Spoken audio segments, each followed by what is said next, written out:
Hey folks, JR, back for another episode of Mayhem in the Mid-South. This episode's going to be Millbranch Murders. This episode here was suggested by Mr. Knox Guy 101. He had asked me if I was familiar with the defendant in this case, Preston Carter, and I said I was not, and asked him to send me something on him, and so he sends me some stuff to look up, and I guess I should have remembered who this fella was. The double murder that he committed happened at my precinct during the time I was working there, and it actually occurred on my shift. But I simply didn't remember it until I started reading the information. So a big shout out to Mr. Knox Guy 101 for suggesting this case. You know, there seems to be so many murders in Memphis that you don't have time to grieve for the innocent before the next one dies. Now, the following information came from records of the Tennessee Appellate Court and the Tennessee Supreme Court. It's May 28, 1993, at the Millbranch Park Apartments. Those apartments are located in South Memphis. They're on Millbranch, just a rock's throw away from the intersection of Millbranch and Winchester, and they're on the east side of the street. And the information related to what occurred inside the apartment is going to come from Preston Carter, who was one of 3 defendants that were involved in this crime. So on the 28th, Preston Carter, Lewis Anderson, and Darnell Ivory went to that apartment complex. Now, they were able to get in, even though it's controlled access gates, because they were given the code by a resident of that complex who had tipped them off to a drug dealer that lived in the complex that they could rob. So somewhere a little after midnight, Carter,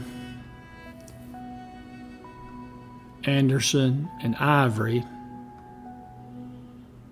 punch in the gate code, pull in through the front entrance, hang that first right, and then it's the first building on the right. Now, they're armed with a double-barrel 12-gauge Ithaca shotgun. The barrel and the stock have been sawed off. They made a slight miscalculation, though.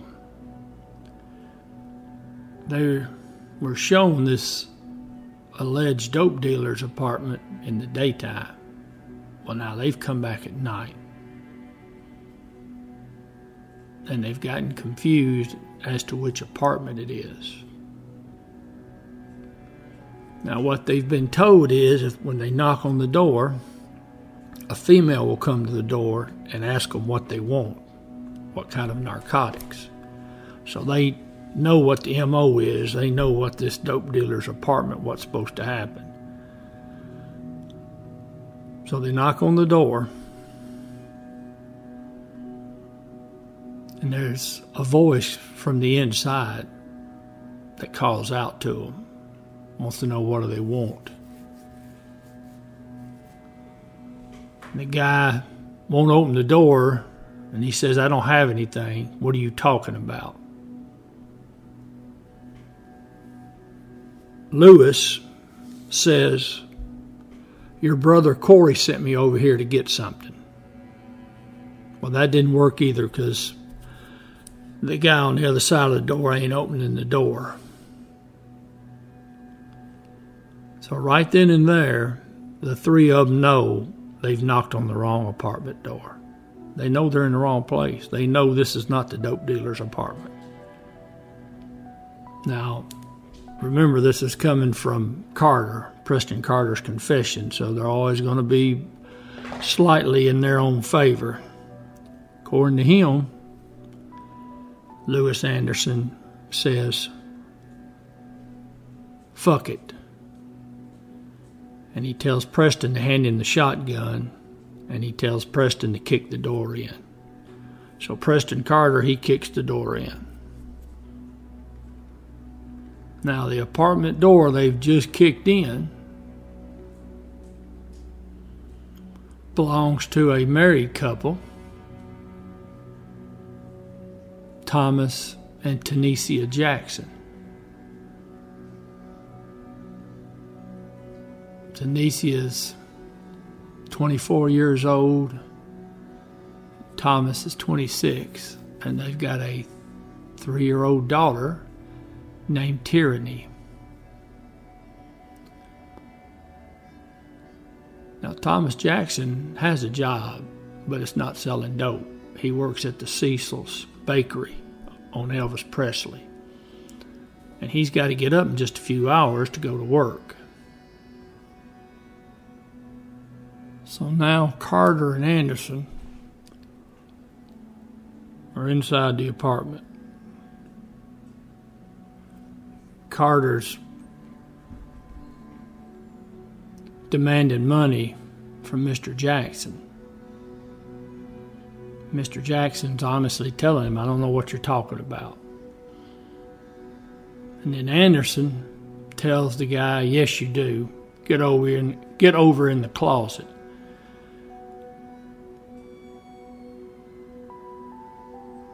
Now, before Mr. Jackson gets in the closet, he tells Anderson that his wife's in the bathroom.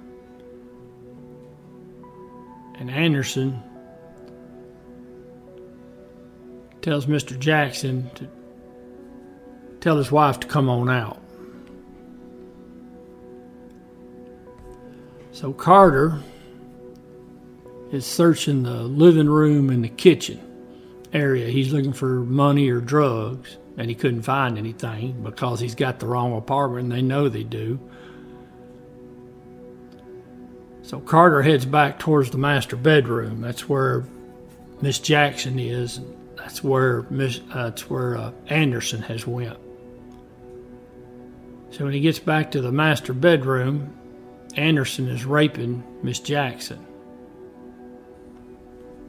So when Carter walks in there and Anderson's raping Miss Jackson, he picks the shotgun up because Anderson still had it. So he picks the shotgun up that's laying on the bed and he walks back out. And he continues to search the apartment.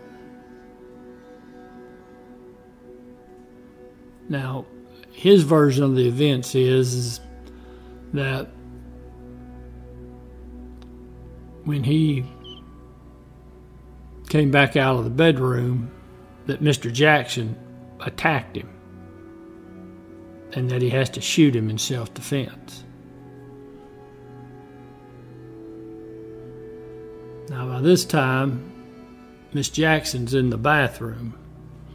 They've moved her to the bathroom.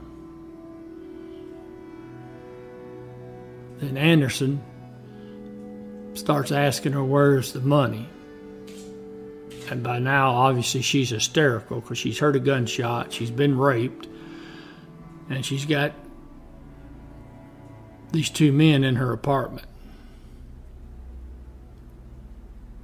And now she's getting real loud, hollering and screaming. And Anderson just keeps screaming at her, wanting to know where the money is. So finally, Carter, tired of hearing all the screaming, so he shoots her. Now, even in his confession, he says that Miss Jackson was saying, "Please don't shoot me. I'll do anything. Please don't shoot."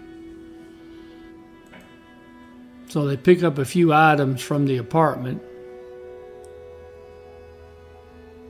They head back down to the car. Now Darnell Ivory, he's still in the car. He never did actually come into the apartment.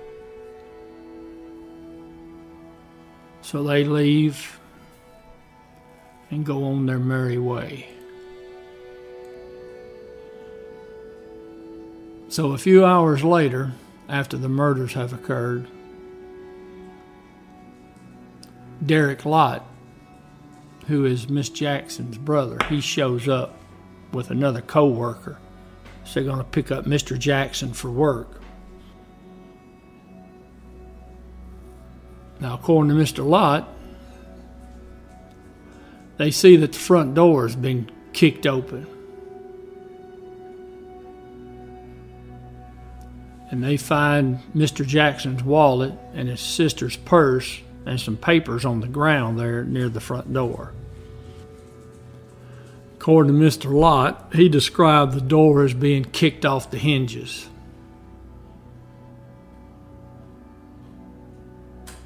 Now, just briefly, I have to make the comment, it's amazing that all this is going on and nobody called the police during that entire home invasion, robbery, rape, and double murder, and nobody in that complex called the police. So the two men, they go on and walk into the apartment. And they walk into the bedroom, the Jackson's bedroom, and it's been trashed. Now they go into the daughter's bedroom, Tyranny. And then they look inside the bedroom closet, and they find the body of Mr. Jackson. And in Mr. Lott's words, he had his brains hanging out of his head.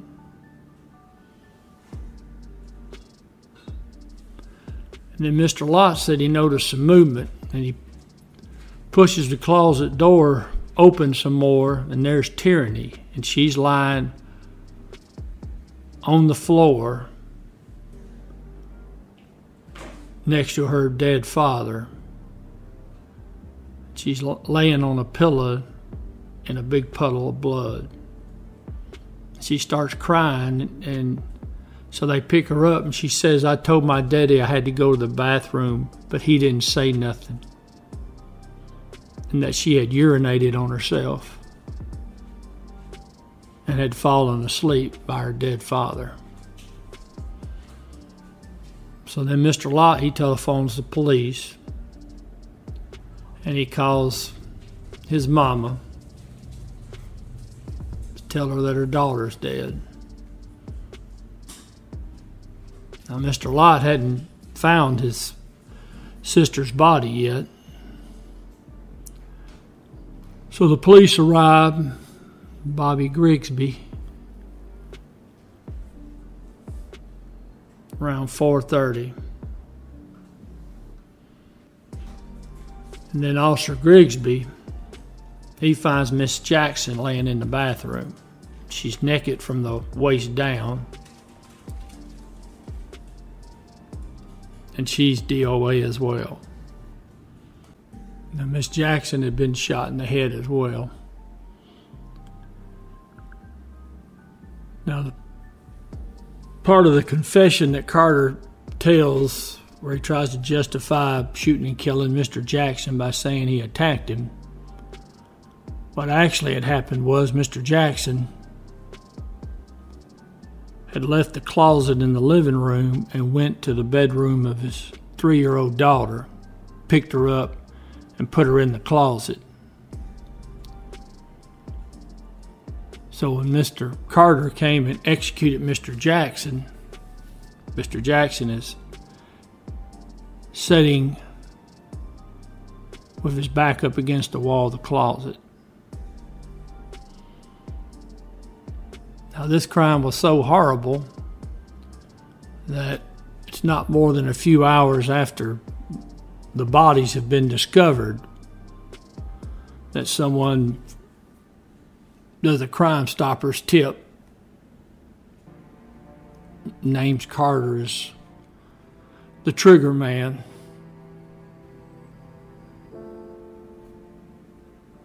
So Carter is arrested, tried and found guilty, multiple felonies. I know, by the way, he was on probation from a violent felony when he committed this crime. Now, Carter did later, in another statement, admit to officers that Mr. Jackson didn't attack him, that Mr. Jackson actually ran back to the child's bedroom and got the child and went in the closet. He did admit that's when and where he shot him, which is really big of him, since the body was found in the closet in a sitting position. So that's probably a little late. Now, O.C. Smith was the medical examiner at the time. He did the autopsies on Mr. and Miss Jackson. Dr. Smith said that Mr. Jackson died as a result of a shotgun wound to the head. That wound was at a contact range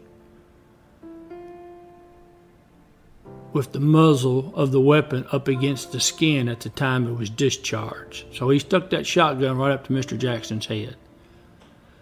The shotgun wound was above the right eye, just inside the hairline. And Dr. Smith said that Mr. Jackson would have died instantaneously.